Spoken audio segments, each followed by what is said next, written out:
Twilight Princess is a game that sets itself apart from the rest of the series in a myriad of ways. The mechanic of Link becoming a literal wolf, arguably the best and most interesting quote-unquote side character in the series, Midna, aka the real Princess of Twilight, and just an overall creepy vibe. But not Majora's Mask existential creepy, but an otherworldly type of disturbance. And something else odd is the distinct backseat role the series' namesake takes. In this game, Princess Zelda is notably not playing too large of a part throughout the story. As such, there are several aspects about her and her role that seem enigmatic and remain unanswered, such as if she is still a princess, then where is the king? Or has he been killed in the wake of Xanth's destruction, thus making it too recent for Zelda to receive a coronation? Why is she allowed to be held prisoner in the castle rather than straight up killed?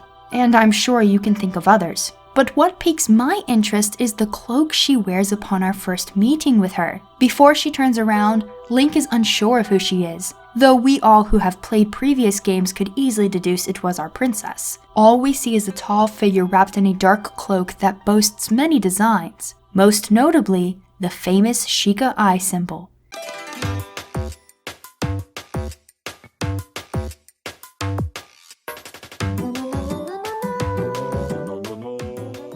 Hey y'all, I'm the Geek Apprentice and welcome to a Zelda theory and discussion video. I don't tend to boast many theory videos on my channel as they are just not my strong suit, but I've recently begun playing through Twilight Princess HD on my Friday live streams, and this question came up. This cloak that Zelda wears throughout the game, why does it have the infamous Sheikah eye? Why does she even have the cloak? Where did she get it, and what does it mean, if anything?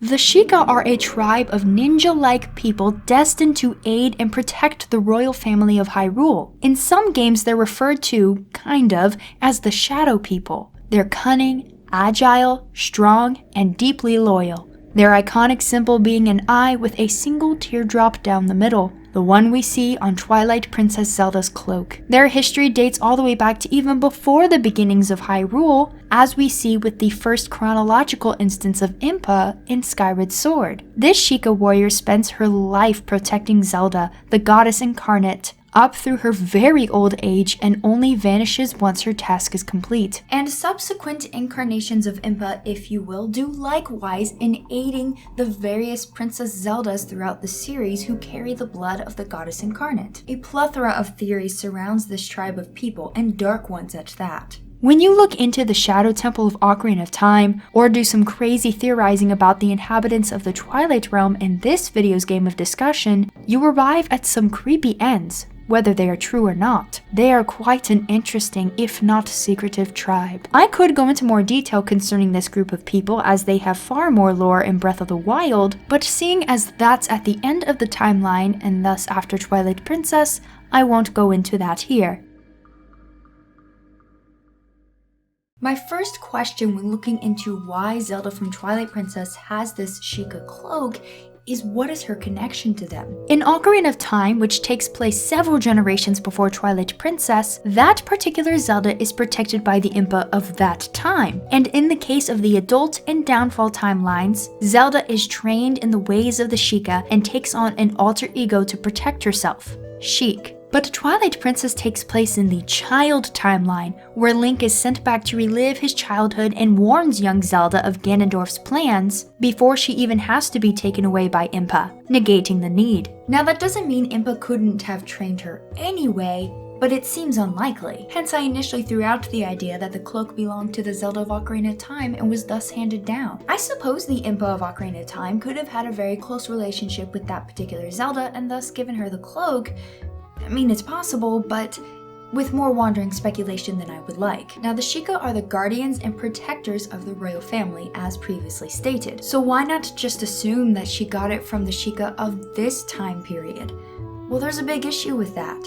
At the time this game takes place, there's only one member of the Sheikah tribe left, Impaz. And we are only assuming she's at least a descendant of a tribe member judging by her name, clearly being a play on Impa, implied as the founder of the village, and where Impaz currently resides, named old Kakariko. I guess I should clarify, she doesn't outright say she's the last member of the Sheikah, just that she's the last one living in the town, and it's only implied that she was related to the Sheikah. So if Impaz is the last member of that town, and we're not even sure she's related to the Sheikah, thus meaning there's none, I doubt she gave her the cloak, and I also doubt she even has any contact with Zelda whatsoever. Side note, there is that fortune teller lady, Madame Finati, who has the Sheikah eye on her forehead, but we don't have any confirmation beyond that she's a part of the tribe.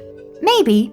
Could just be cool looking though, you know? Now this isn't a theory about how or why the tribe disintegrated in this timeline, and if it was, I'm sure there are plenty of other videos that describe that and theorize about that far better than I would, so let's get back to the cloak. Real quick, here is a post-editing thought for you. In the midst of editing this video, I thought of something peculiar. When twilight befalls the land of Hyrule, everyone is turned into spirits, are they not? Everyone except Link, who carries the spirit of the hero and thus was turned into a wolf instead. And also, Princess Zelda. I briefly wondered if this was due to some effect the cloak has. In addition to being guardians and warriors, we know the Sheikah to be highly technically advanced and also gifted in magic and sorcery. We see this beautifully manifested in Breath of the Wild at the end of the timeline. Hence, it is entirely possible that they could create some sort of cloak that would protect the wearer from the effects of twilight. This possibility would give reason to why Zelda would possess such a cloak, as being a member of the royal family, she might need something like this, and since the Sheikah were guardians of the royal family, they would definitely want to create something like this to give the royal family in case it was necessary. However, there are two glaring objections to this. The first is the fact that Zelda does not wear the cloak throughout the entire game.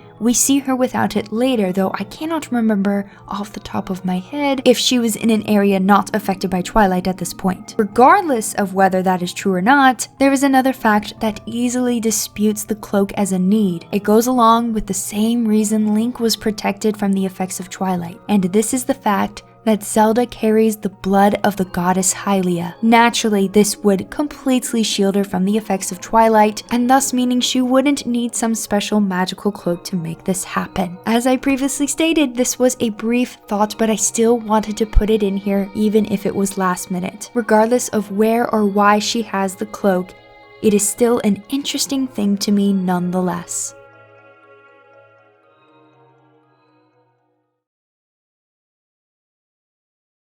So where did it come from, and why does Zelda have it? I guess we don't know. The tribe has pretty much died out with Impaz in this timeline, and all we know is that Zelda's ancestor, Zelda from Ocarina of Time, was under the guidance of Impa as a child, but not to become Sheik, as far as we know. I suppose the only thing safe to assume, though it is pure and simple speculation, is that the cloak was in fact passed down through the royal bloodline. It's not super satisfactory, but it is the logical conclusion to come to when we don't really have any evidence to suggest otherwise.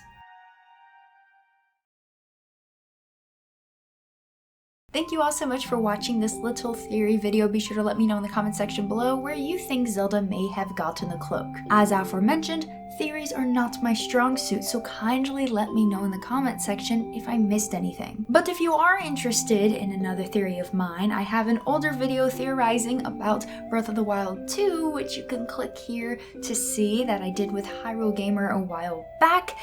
I'm pretty proud of the video, but make sure you read the pinned comment that I have on that video. Very important.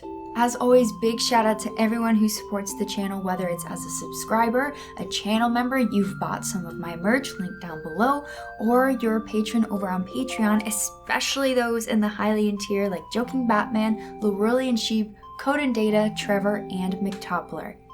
Thank you all so much. But anyway, that's all for today. Thank you for watching.